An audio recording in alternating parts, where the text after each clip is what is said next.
Good evening. How's everybody doing? Great to be learning with you on a Monday, Yom Sheni. Let's light up the darkness. Who's in the house on a Monday? Yehud in South Carolina, Joe in the Inland Empire, Bill in mid-Missouri, Randy in Florida, John in Maine, Paula, wishing everyone a good evening, Jonathan from LA, Guy in Ohio, Shandora in the Bronx, Franco in Trieste, Italy, Ella's in the house, Chaim in Florida, Shandora in the Bronx. Welcome, everybody.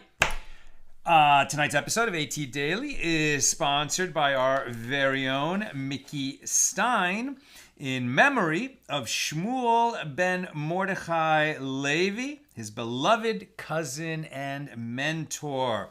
Mickey, may the neshama of Shmuel ben Mordechai Levi have a tremendous aliyah in the world of souls. May our learning today accrue to his merit. And thank you, my good friend, for enabling us to share more Torah with more people around the world. May you and all your loved ones be blessed in all your ways. And we say Amen. May 13th. 5:13. Okay, there we go. And come on, Facebook. All right. We got a double. We're striving to get caught up. So we're gonna embark on doing pages 72 and 73. We won't quite finish 73, but we'll get a very good start on it with God's help.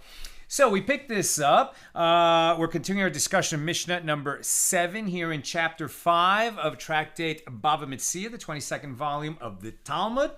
Our daf, first one is 72a, right near the top. The sages taught in the case of a Jew who borrowed money with interest from a Gentile, and the Gentile lender established the interest as a loan for the Jewish borrower, i.e., he added the amount of interest to the principal and consolidated it into a single debt. All right, so he said, okay, well, this is what it's going to work out to between the loan and the interest, and call that the loan amount. And then the Gentile converted. So the law depends on the circumstance. All right, so what's the problem if the Gentile converts? So when he's a Gentile, the Jew can lend money and receive interest. He can lend to the Gentile, and the Jew can borrow money from the Gentile and pay interest. And in either direction, it's permitted, at least by Torah law. But when the Gentile becomes a Jew, then you cannot lend at interest. So since he converted to become a Jew in the middle of this process, that's why we have the question.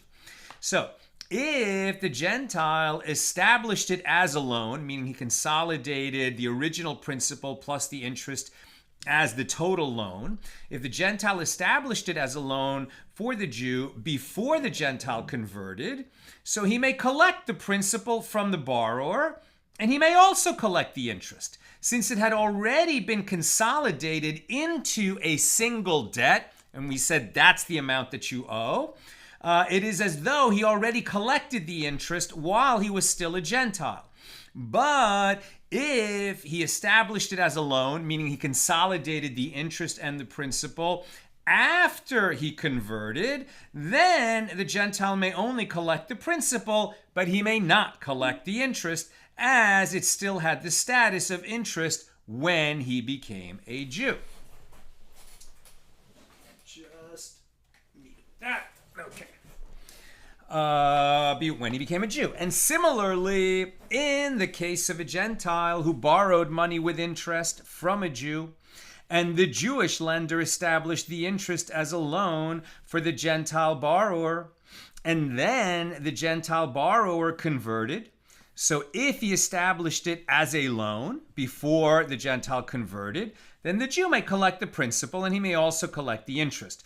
But if he established it as a loan for the Gentile after he converted, then he may collect the principal but may not collect the interest, as it still had the status of interest when he became a Jew. Now, Rabbi Yosei disagrees with some of this. Rabbi Yosei says, if a Gentile borrowed money with interest from a Jew, and then he converted, so whether in this circumstance or whether in that circumstance, meaning regardless of when the lender consolidated the interest and principal into a single debt, the Jewish lender may collect the principal and he may also collect the interest. Now, the reason for this is fascinating. Rava says that Rav Chisda says that Rav Huna says the law is in accordance with the opinion of Rabbi Yosei. And Rava says, what is the reasoning behind the opinion of Rabbi Yosei? What is the justification for collecting interest from a Jew? It is in order that people will not say that this individual converted due to concern for his money. People will suspect that he converted to Judaism in order to avoid paying interest.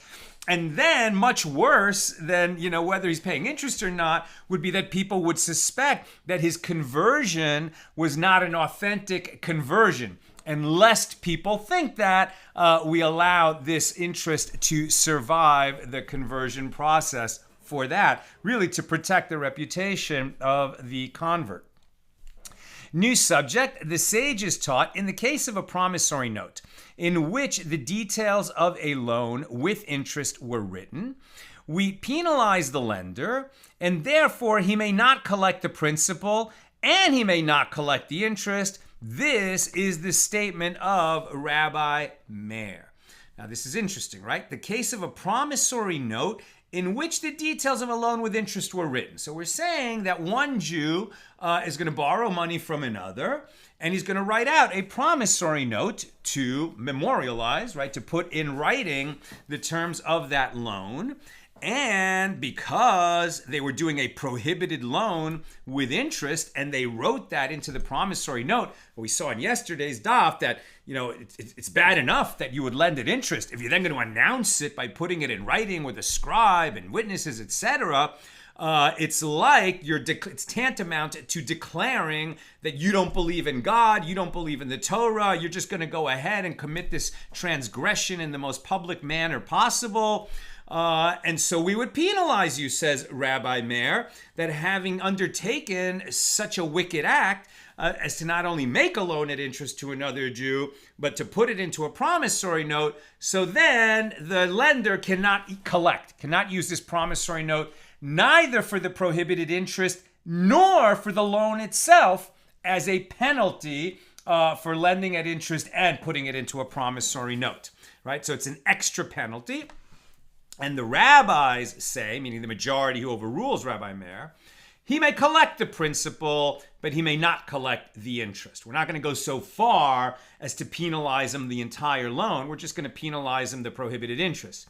So the Gemara asks, with regard to what principle do the rabbis and Rabbi Meir disagree? And the Gemara explains, Rabbi Meir holds, we penalize him with regard to that which is permitted due to that which is prohibited. And the rabbis hold, we do not penalize him with regard to that which is permitted due to that which is prohibited. So we learned in the Mishna elsewhere, Shevi'i 10:5, that antedated promissory notes in which the date written in the document is earlier than the date of the loan was actually transacted are not valid, but postdated promissory notes are valid, right?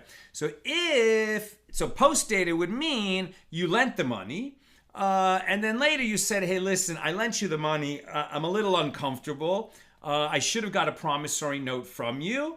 If you ever want to borrow money from me again, you'll give me a promissory note now. So even though the promissory note is written after the loan was extended, we would allow this practice. But if we said, listen, Sal, can I borrow $100 from you? And I say, you can borrow $100 from me. I don't have it right now. Come back, next week, and then I'll have the $100 for you. But at that time, I'm not going to have my scribe who happens to be here today. So let's write the promissory note today. And then you'll come back and then we'll add a receipt onto the promissory note that, although we wrote it last week, meaning now, you'll receive the money next week, and then we'll write, and you receive the money on that date. So this would be an antedated promissory note, the note written sometime before the loan was actually extended. So here we're saying you cannot make an antedated promissory note. Why? Because the note would become evidence of a loan that might give the lender recourse to property property of the borrower. So let's say that we wrote the promissory note today, but I didn't give you the loan. And then during the week, you actually go and sell a field because you need a lot of money. You're borrowing from me. You're also going to sell a field. And then you only get the loan from me after you've already sold that field. Well, at the time that you sold the field, there was no lien on it because no loan had been extended. But if we allowed this antedated promissory note, then the lender might go to the purchaser of that field and say, hey, you bought this field from my borrower. He shouldn't have sold it to you without disclosing to you that I have a lien on it. And here's my promissory note. Did you purchase the field after the date on this promissory note? Yeah. Okay, well then I have a lien on it. But the truth is the date is meaningless because the loan had not been extended yet. And that's why we don't allow antedated promissory notes. So we learned in a Mishna elsewhere that antedated promissory notes in which the date written in the document is earlier than the date the loan was actually transacted, these notes are not valid. But postdated promissory notes are valid. And the Gemara asks, why are antedated documents not valid? Granted, they cannot be used to collect from the first date, the date written in them, because this could cause loss to people who purchased land from the borrower in the time between the date written on the promissory note and the time that the loan was actually granted. The land they purchased would be subject to a lien when, in fact, it should not be. But at least they should be able to be used to collect from the second date when the loan was actually granted, right? If we wrote it now, and that's the date of the writing, I can understand why this could cause problems. But if, when the loan was actually extended, we added to the promissory note and the money changed hands on such and such a date, if a field was sold after that, then the lien was already on it, right? It was subject to this lien. So why couldn't we use the promissory note as evidence of the loan dating from that second date when the money actually changed hands? This is what the Gemara is asking. So Rabbi Shimon ben Lakish says, this Mishnah is subject to dispute, and it is taught in accordance with the opinion of Rabbi Meir, who said that the lender is penalized with regard to that which is permitted due to that which is prohibited. So here too, since he wrote an incorrect date, the entire document is invalidated as a penalty, and it can't be used to collect even from the second date, which memorializes when the money actually changed hands. And Rabbi Yochanan says, you may even say that this law is in accordance with the opinion of the rabbis, as here there is a rabbinic decree invalidating the document lest he collect from the first date. If the document is not invalidated, the lender will depend on it and will come to collect repayment according to the date that was written on it. So the Gemara relates, there was a certain man who mortgaged his orchard to another as security for a loan, and the lender consumed the produce of the orchard for 3 years. Okay, for the lender consumed for 3 years. So this would be in a place. Now, this sounds already fishy, right? What are you talking about? Somebody borrowed money and he pledged his orchard as the collateral, right? Now, if the lender is going to consume the produce of the collateral, doesn't that sound like prohibited interest? But we've seen that there were certain locales, certain regions, where what they would do is that the lender could consume the produce as long as he was reducing the amount of the loan according to how much produce he consumed. So perhaps it's that kind of arrangement. At the end of this time, the lender said to the borrower, if you sell me the orchard, that is good. But if not, I will hide the document of the mortgage and I will say, I purchased it. And that is why it is in my possession. Meaning, I will claim, I will lie, right? This is what the guy is saying. I will claim that I purchased the field and I lost the deed. And since the land has been in my possession for 3 years, I do not have to bring any other proof, as the law is that after 3 years of use of a field, there is a presumption of ownership for the one who uses it. Now, when the borrower saw that he could not protect himself against this ruse, right, this fraud, he devised a scheme, right? Rather than say, well, this guy's trying to cheat me, judges, help me. And he thought maybe he's not going to be able to win that argument or be able to prove it against this scoundrel. So he designed his own way to fight the scoundrel through his own scurrilous means. So he went and transferred ownership of the field to his minor son by means of a deed of gift. And afterward, he sold the field to the lender. Subsequently, he demanded that the sale be annulled, since when he sold the field, it was not his. It belonged to his minor son. So the Gemara clarifies the law. The sale was certainly not a sale, since the field was not his to sell. So in other words, it worked, right? As a way to put off this unscrupulous lender who now wants to basically grab the field, but to force a sale, which, the borrower, he's just not in a good enough position to fight that. He was going to lose. So he said, okay, I'll sell it to you. But he legally arranged that the field wasn't his when he sold it, so the sale could not be a sale. And that works. The sale was not a sale.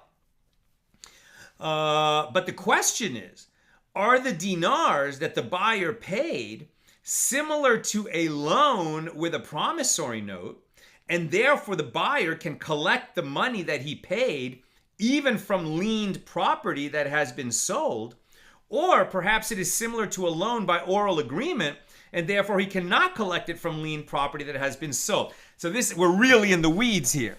So that whole thing of the arrangement, the original loan and the unscrupulous lender who wants to acquire the field for himself and force the hand of the borrower, and the borrower who then does, a kind of underhanded sale that is not a sale in order to just put off the unscrupulous lender, and the sale is not a sale. Okay, but at the time that this, fraudulent sale that was only concocted in order to counteract the fraudulent seizure by the lender, the fact is they did that transaction, right? So money changed hands. The lender now paid additional money to the owner of the orchard, and so that guy has this money. So maybe now he says, well, okay, it's not a sale. I didn't have any right to sell it to you, but I don't have the money available to give you back the money that you gave me. So the question is, the original fraudster who then was duped into spending money to get the field, in order to get his money back, what properties of the owner of the orchard can he go after to get his money back, right? What were the terms, what are we going to characterize this transfer of money as? I mean, it's a fraudulent sale upon a fraudulent sale, or are we going to say it was actually a loan of dinars that now need to be returned? I mean, what's going on? So Abaye said, is this question not the same as that of Rav Asi? Rabbi Asi says, and now we're on 72b, in the case of a debtor who admits that he wrote a promissory note, the creditor is not required to ratify it in court in order to collect the debt, and he can therefore use the document to collect the debt even from liened property that has been sold. So in the present case as well, the seller admits that he received the money. Therefore, the document of sale should enable the buyer to collect his money from liened property. I mean, this buyer, he threatened that he was going to lose the deed and through sitting on the land just acquire it, but he never did that. What he actually did is he paid for the orchard. The one selling the orchard didn't want to sell it, felt that he was forced to sell it, and that's why he first transferred it as a gift to his son. But then he received this money. Now he really, since he didn't want to sell it, should just be willing to give back the money and now be, in full possession of his own orchard. But maybe he was tough times, doesn't have the money. Okay, so what are we going to do? So since he admits that he took the money, then that the buyer, can, go after whatever property this seller has in order to recover the money. So Rava said to him, are these cases comparable? There, the matter detailed in the document may be written, as it is a substantive matter. In other words, if you record a loan in a promissory note, there's nothing wrong with that. And then once the borrower admits that he wrote the promissory note, then we can go after the money recorded in that promissory note, even from his liened properties that have been sold. The document attests to true events, and it is therefore possible to use the promissory note to collect the debt. But here, the matter detailed in the document may not be written, as the entire sale was never genuine, since it was done against the will of the seller. Remember that this purchaser originally threatened a fraud that he said he was going to get away with, and that's the only reason that the seller sold the land. So consequently, this document is completely invalid, and it cannot be used to collect from liened property. So Marimar sat and stated this law. Ravina said to Marimar, but if Rava's answer is accepted, then with regard to that which Rabbi Yochanan said concerning an antedated loan document, that there is a rabbinic decree invalidating the document lest he collect from the first date, let us say that there is a better rationale. As Rava stated, the antedated document is not valid and it may not be written. And Marimar said to him, how can you compare these cases? There, in the case of the antedated document, granted, the document may not be written from the first date, but it may be written from the second date. There's no, the transaction itself is permitted.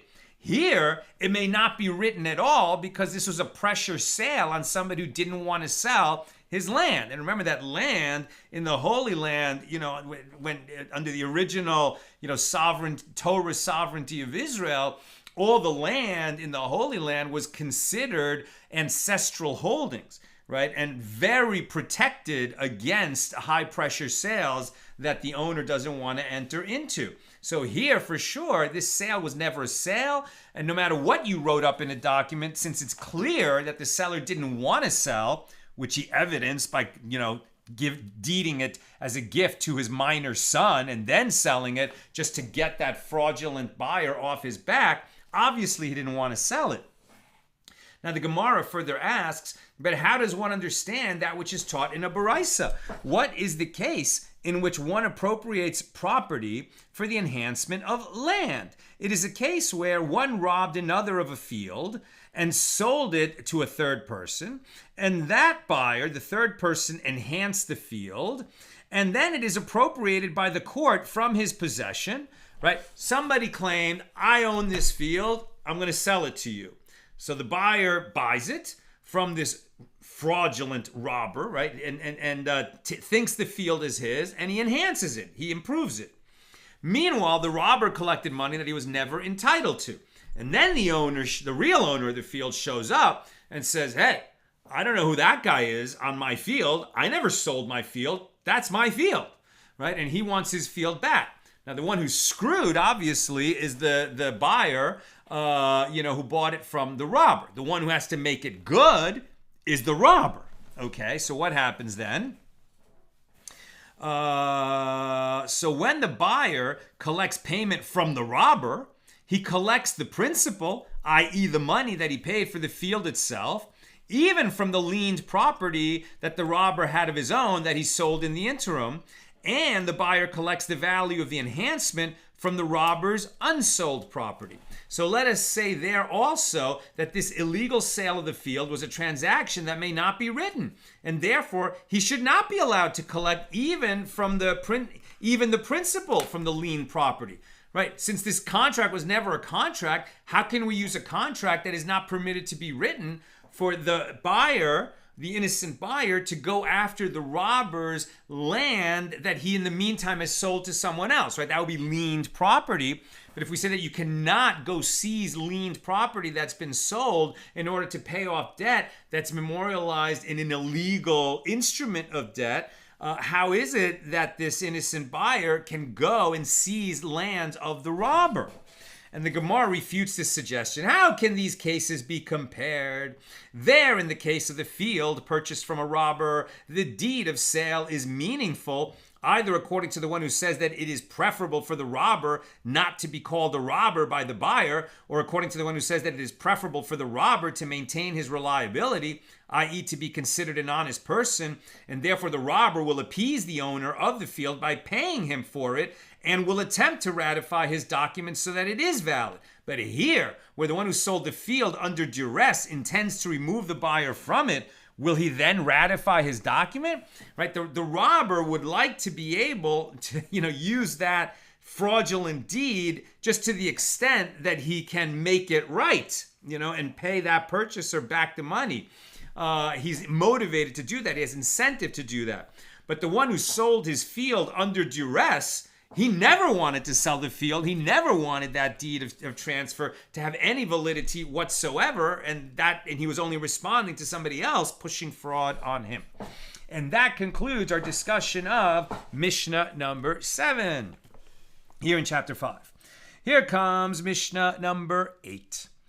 One may not set a price with a buyer for the future delivery of produce until the market rate is publicized, as if he paid for supplying produce at a later date in advance of the publication of the market rate for that type of produce, he may set a price that is too low, and the money paid in advance is deemed a loan. And if the initial payment was lower than the later market value, delivery of the produce will constitute interest on the loan. Right? So if I'm a supplier of produce, right? Either I'm a farmer and I'm going to sell the produce that comes from my field, or I'm a merchant, right, who buys the produce from farmers and then sells it, to, let's say, bakers or something like that. So if I take a price that ends up being lower than the market rate, and I accept the money now in order to, guarantee that you're going to get a portion later, the bottom line is what I'm going to receive money now. The money's not purchasing the produce really now. It's only going to really purchase the produce later when the market rate is set. And then if the price is higher than when I deliver the produce, am I saying this right? I receive the money now. Oh, and then when I deliver the produce according to this lower price, that was in effect here, then I'm going to benefit, right, by selling it at that lower. Wait, let me just read that again. I'm saying this wrong. I can hear myself saying it wrong. One may not set a price with a buyer. That's it, right? So it's not me, the merchant. It's that the buyer is going to benefit from this. He'd like to lock in a lower price, right? So he's giving me the money now. When he receives more produce, or when he receives produce at a lower price than the market later, it's like he's benefiting by giving me the money earlier than it was necessary to give me. And that's like that's close enough to prohibited interest that this practice is prohibited. The money paid in advance is deemed a loan, and if the initial payment was lower than the later market value, delivery of the produce will constitute interest on the loan, and this is prohibited. Once the market rate is publicized, however, the seller may set a price, even if the produce is not yet in his possession. And the reason for this is that even though the seller, does not have any of the produce, that one, meaning someone else, has it, right? Once the market price is set, well, then you could get it for that price from any number of suppliers. And the seller could theoretically acquire the produce now at the price that he set. So then you can take money in advance as long as the market price has already been set. But you can't take money in advance before the market price of the produce in that season has been set.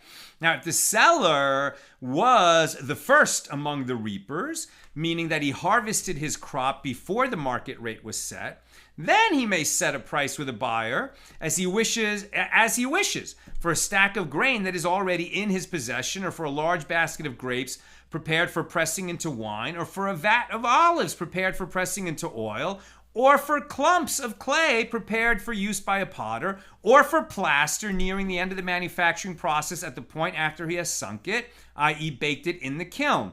Although the market rate has not yet been set, the seller may nevertheless set a price now for their eventual delivery. Why? Because he has it in his possession.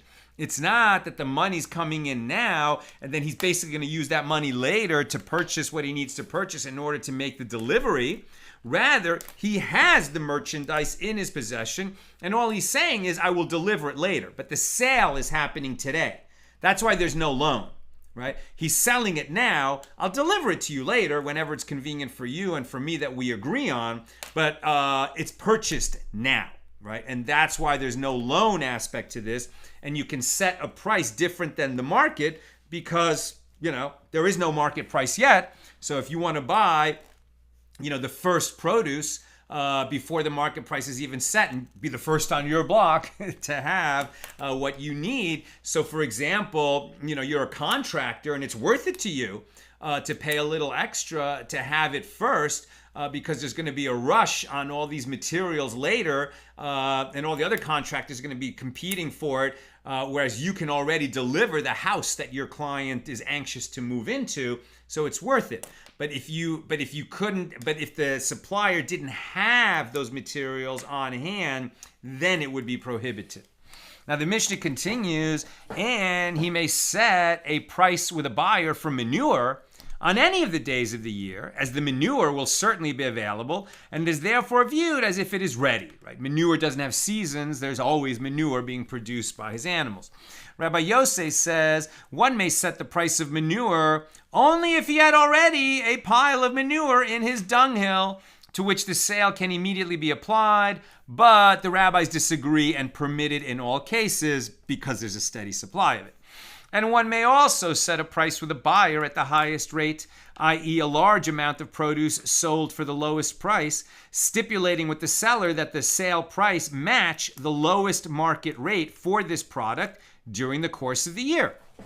Rabbi Yehuda says, even if he did not set a price with him beforehand at the highest rate, the buyer may say to the seller, give me the produce at this rate or give me back my money. Since he did not formally acquire the produce, if the price changed, he may withdraw from the transaction. Highest rate in this case means lowest price, meaning that I will get the most wheat per sella possible.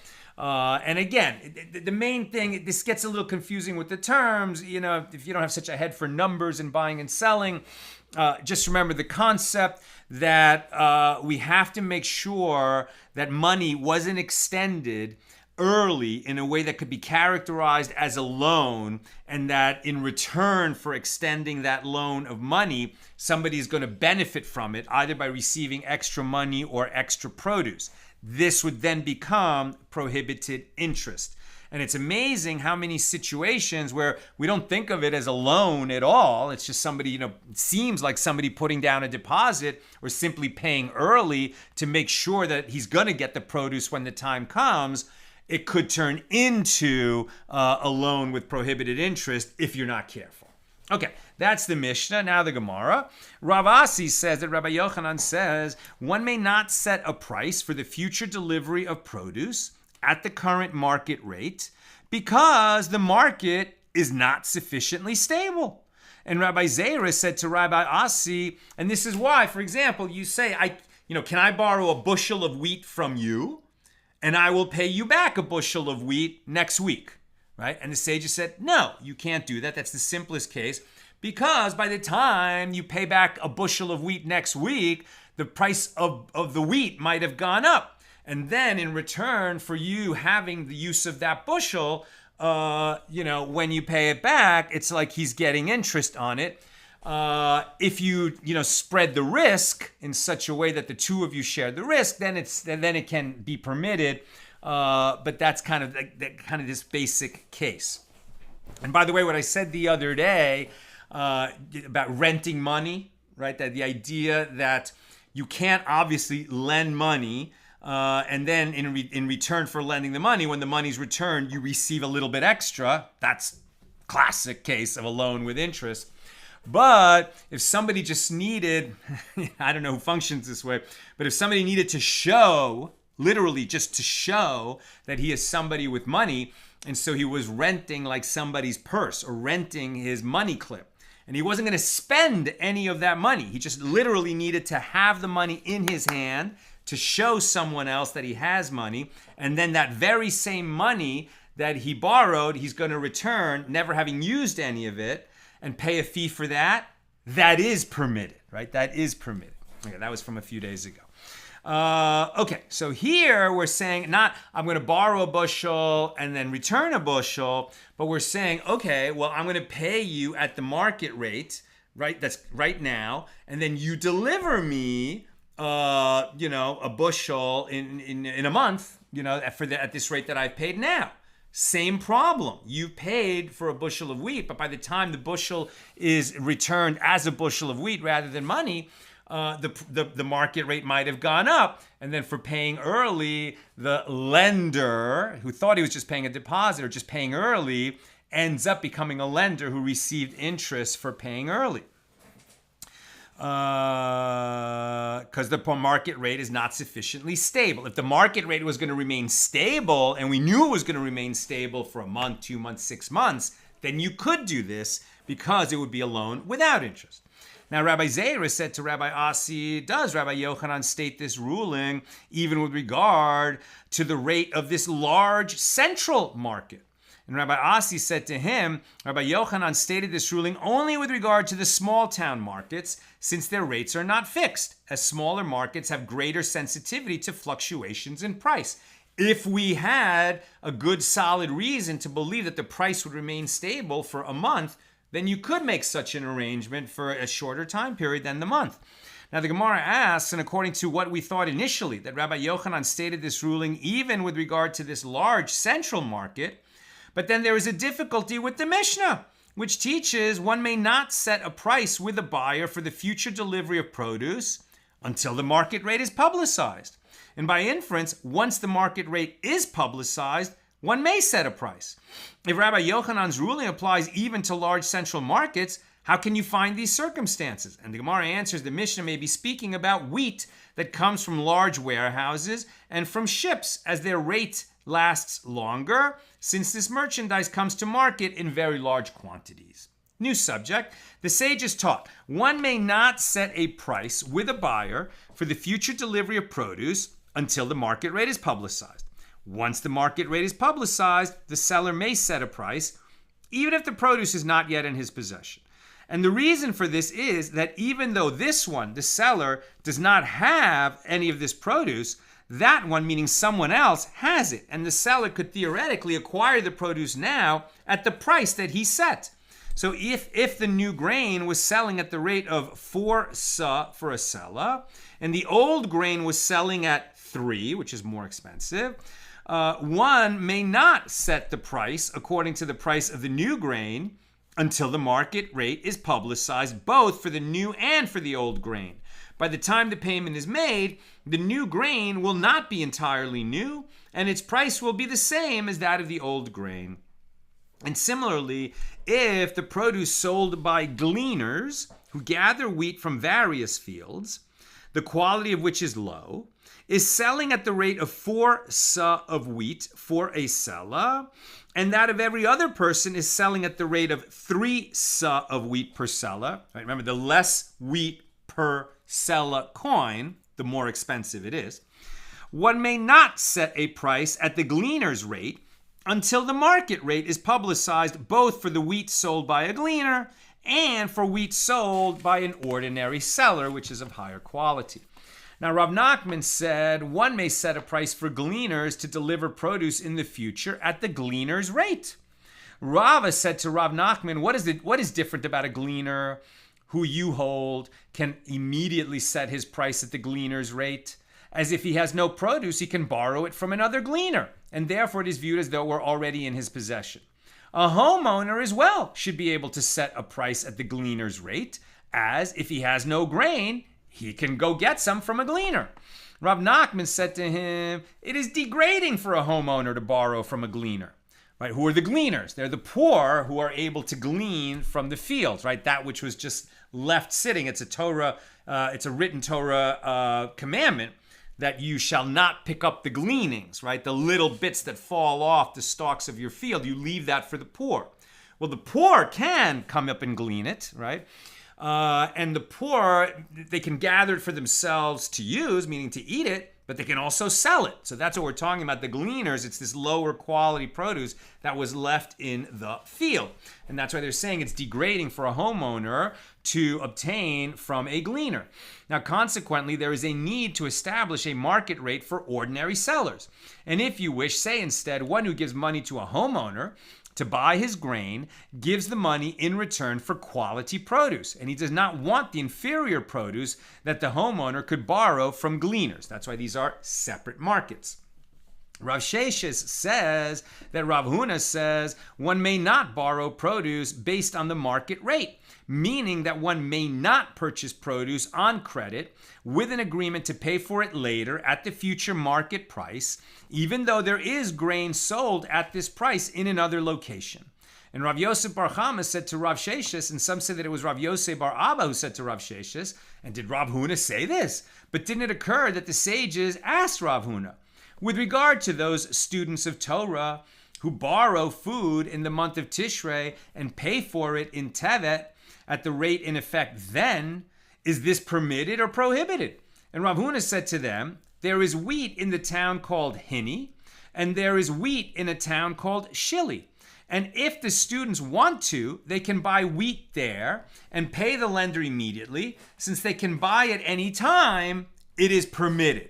Right? Because even though there might be a fluctuation, everyone has access to the grain in these large markets.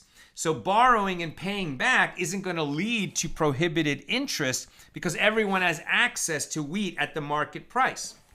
Now, it might be a different price in the town, that you have to walk to 5 miles away, but anybody can take that walk. Now the Gemara answers, initially Rav Huna thought that one may not borrow produce in this manner. But when he heard that Rabbi Shmuel Bar Chiya says that Rabbi Elazar says one may borrow produce in this manner, he retracted his previously stated opinion. And he also said that one may borrow produce in this manner.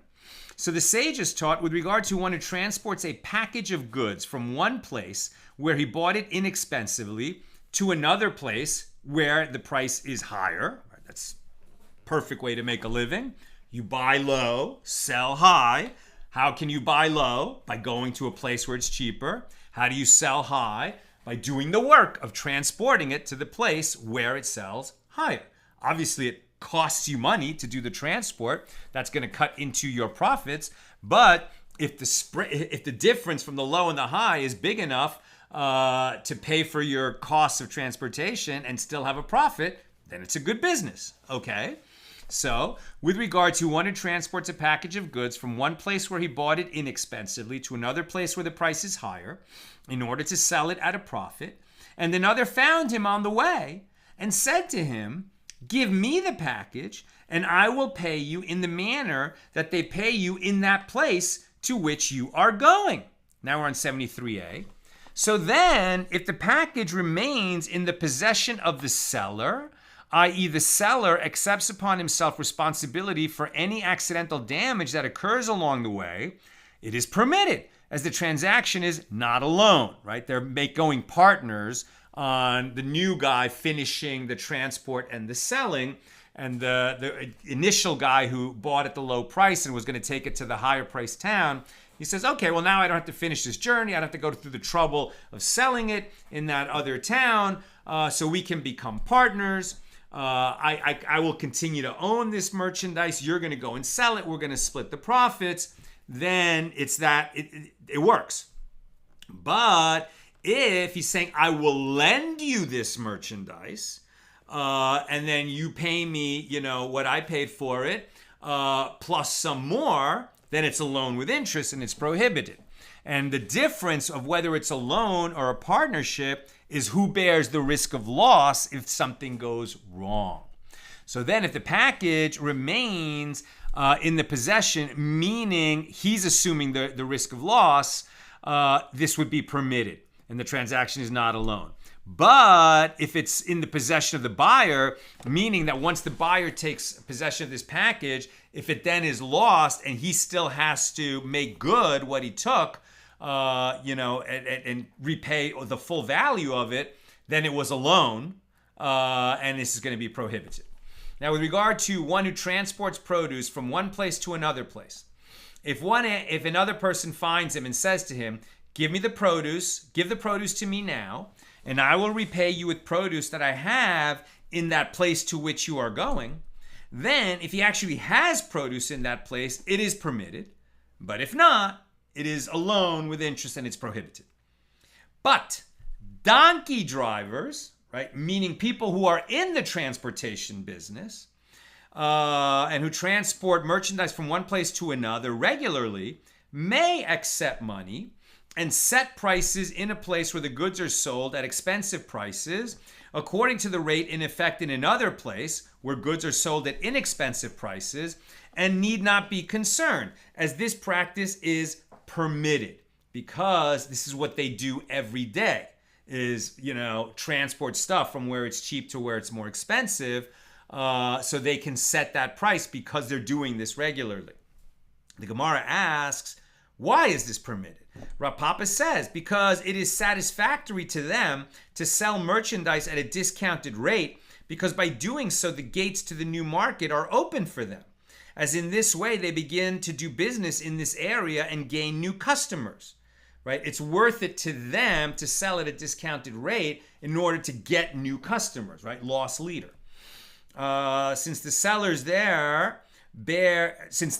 in the new place hear that the donkey drivers will need to resell the merchandise at a lower price, the sellers give a discount to the donkey drivers. According to either opinion, the donkey drivers provide the additional produce to the customer, not as interest on the loan, but rather as a discount to promote their business.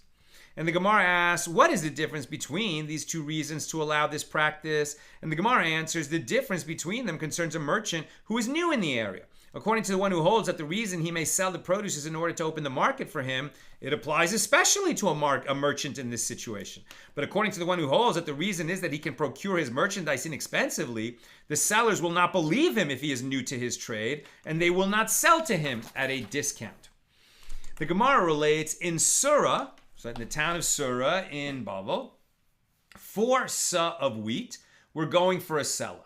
And in the nearby town of Kafri, they were going for 6 sa for seller, right? More wheat for the same amount of money, cheaper in Kafri.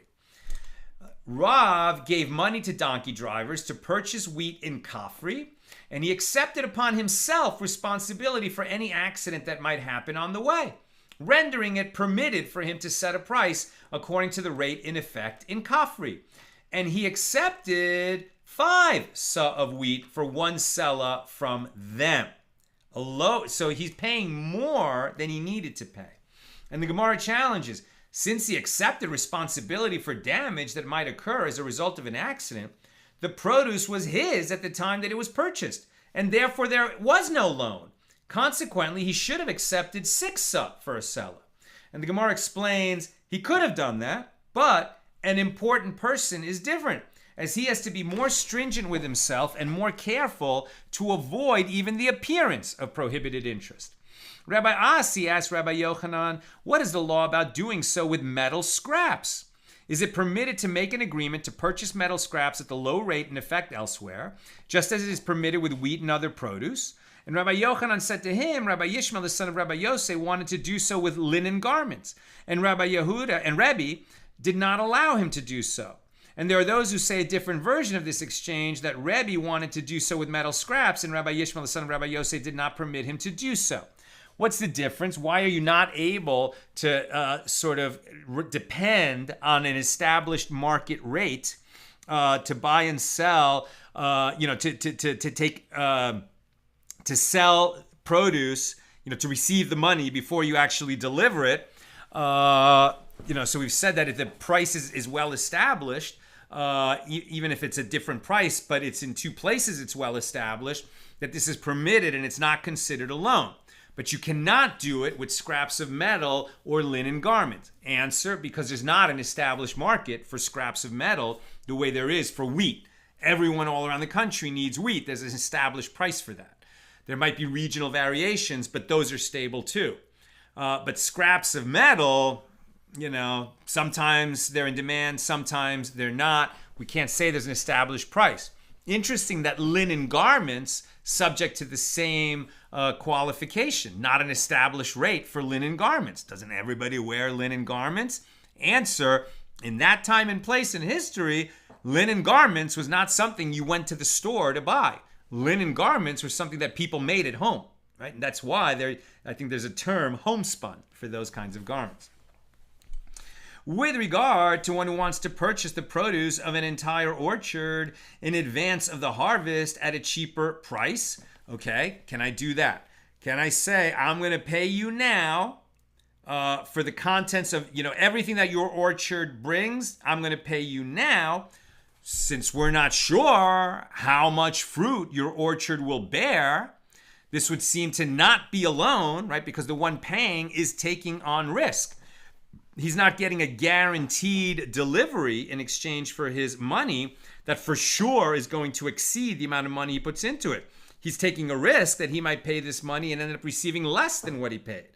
So that would seem to be not a loan, which might result in a delivery of, in excess of what he paid for, and therefore prohibited interest. It would seem like he undertook a risk by purchasing early. He's risking he could get more or he could get less. And basically what's going to happen is, but if it's virtually certain that the contents of the orchard will exceed what he paid for it, then this is one of those investments that is so close to profit and far from loss that actually it's recharacterized as a loan with prohibited interest, and it's going to be prohibited. Right? With regard to one who wants to purchase the produce of an entire orchard in advance of the harvest at a cheaper price, Rav prohibits this. Shmuel permits it.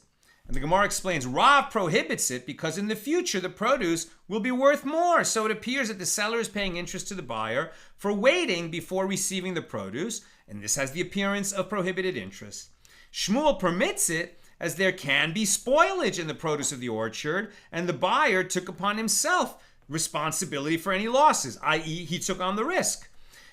So therefore it does not appear that the seller is paying interest to the buyer for waiting before receiving the produce, as the buyer may either gain or lose.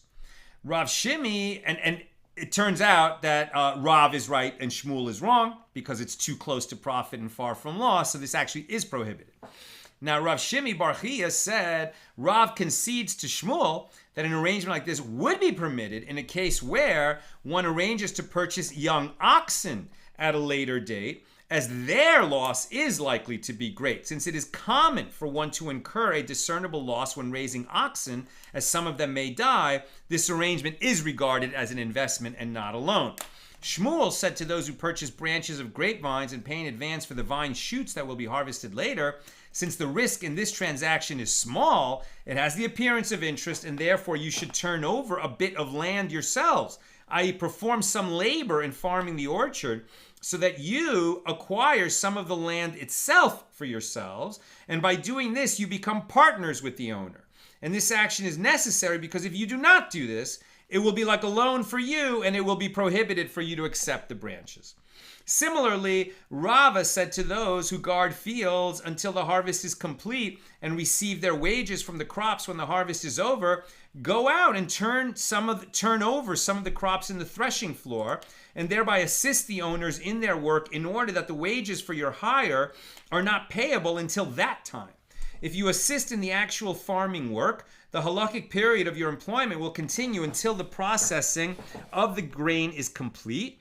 And according to the law, that the obligation to pay a person's wage is incurred only at the end of the period for which he was hired, it is then that the owners make a reduction for the guards by giving them the crops at a reduced rate, and it is not a payment of interest for delaying the wages that they should have been paid earlier, and consequently this arrangement is permitted. The rabbis said to Rava, I'm almost done, so questions or comments, please get them in now. The rabbis said to Rava, the master, meaning Rava, consumes interest. And they explained everyone else who leases his field to a sharecropper receives 4 kor of grain as payment. And the owners accept this payment and remove the sharecropper from the field in the month of Nisan. But the master waits until the month of Iyar and takes 6 kor from them. Consequently, it looks like you're receiving extra payment for waiting for your payment, for waiting to get paid an extra month. And this looks like getting interest for allowing your money to be outstanding longer. Rava said to them, on the contrary, you are the ones who are acting unlawfully. As in truth, all of the land is liened to the sharecropper until he finishes working it and harvests all that he can from it. If you remove the sharecroppers from the field in Nisan, you cause them to lose a great deal, as they do not have enough time to harvest all the produce from the field. I wait for them until Iyar, and in this way I enable them to profit a great deal. Consequently, I act in accordance with the law and receive a suitable payment for leasing the field for the proper length of time, whereas you deprive the sharecroppers of what is due to them, even though you receive less direct remuneration. And he was right? So in waiting longer to receive the payment, he was able to charge them more because it's far more worthwhile for the sharecroppers to deliver in Iyar than in Nisan, because they can grow so much more out of the land. It's a longer rental period, and they're very willing to pay more for the longer rental period because the extension is the most valuable time of the whole year for them. So that's why it's permitted. Okay, let's take a few questions. And where we are is we just came to the end of page 73a, so we'll pick it up tomorrow at the top of 73b, God willing, at our regular Tuesday time, 6 p.m. Pacific. Okay, questions on pages 71 and 72. I'm sorry, 72 and 73. Yeah. Okay. Double check it. Wait a minute. Did I do something wrong? Yeah. Well, this is 72 and 73. Okay. Joe, if you sell something today and deliver it later, instead of considering the sale as possibly smelling of interest, could the seller be a bailee for storing the merchandise rather than loaning with interest? Excellent question. You're really showing that you understand the material by asking that. So It all depends on what are we actually doing when the money changes hands, right? So if I have the produce and I sell it to you, right, and then I'm going to store it for you because I'm delivering it later, that's not a problem. In fact, this Bailey aspect of it doesn't even really matter because if I have the produce on hand, then I sold you produce. There was no loan, it was a sale. You're taking delivery later. We can talk about who's going to be responsible for the stuff before I deliver it. Did you acquire it, right? Did you actually acquire it when I sold it to you and it's yours and I'm storing it for you? Are you going to pay me for that? Are you not going to pay me for that? Those are other questions. Where it's the loan problem is where I take the money now and I don't have it in my possession. So really what's happening is I'm borrowing the money from you and I'm going to use that money to purchase it later. Then I'm going to return the money to you in the form of produce and I'm going to deliver more than what you gave me. Then it becomes prohibited interest, right? So that's why the question of whether the seller has it on hand or not matters so much. And now we've got the extra nuance that even if he doesn't have it in his possession, but the market rate has been established, then he, like anybody else, has it in his possession because anybody could purchase it at that price now that the price has been set. Sharon, gleaners can sell produce. I thought gleaners glean the harvest for their own consumption, not to sell it. I thought so too, but I think what we're learning here is, let's say that you live in an area where there's only wheat fields, okay? So you're a poor person, you go into these wheat fields and you glean the wheat that was left for the poor. Okay, so at the end of the day, maybe what you have is like 3 big sacks of gleanings. Now, maybe that's more, wheat than you need to feed you and your family until you're not going to be impoverished because the job that you're waiting for in the coal mine is going to open up, right? So, okay, you'll have bread. But in the meantime, your kids need shoes, your kids need clothes, the family needs, milk and wine for kiddush, etc. So there's other things that you need. So these gleanings belong to you. And you can use them, to sell them and trade them to get other commodities that you need as a poor person. So it certainly makes sense that you can sell them. Bill, homespun does in fact refer to homemade cloth, and linen was the most common textile made in this way. And if you see something marketed as homespun now, it's always linen because of that. But it can also refer to handmade wool and cotton garments in those regions where those were the common textiles. Thank you, Bill. Thank you very much. It's good to have that. Okay, that's what I've got for us today. And with God's help, we'll be together again tomorrow at the regular time, 6 p.m. Pacific on May 14th. All the best.